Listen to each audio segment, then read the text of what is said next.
ദുഷ്ടനോട് മത്സരിക്കരുത്, നീ അവൻ്റെ പിടിയിൽപ്പെടും. ധനവാനുമായി കലഹിക്കരുത്, അവൻ നിന്നെ നശിപ്പിക്കും.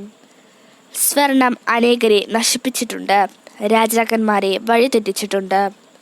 വായാടിയോട് വാദിച്ച് അവൻ്റെ അഗ്നിയിൽ വിറകിട്ട് കൊടുക്കരുത്. സംസ്കാരശൂന്യനോട് അധികം അടുക്കരുത്, നിന്റെ പൂർവികന്മാർ കൂടി അപമാനമേൽക്കും. പശ്ചാത്തപിക്കുന്ന പാപിയെ പരിഹസിക്കരുത്, നമുക്കും തെറ്റുപറ്റിയിട്ടുണ്ടെന്ന് ഓർക്കണം. വൃദ്ധരെ നിന്ദിക്കരുത്, നമുക്കും പ്രായമാവുകയില്ലേ. ആരുടെയും മരണത്തിൽ സന്തോഷിക്കരുത്, നമുക്കും മരണമുണ്ട്.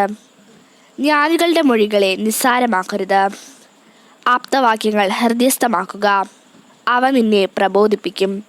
മഹാന്മാരെ സേവിക്കേണ്ടതെങ്ങനെയെന്ന് നീ ശീലിക്കുകയും ചെയ്യും.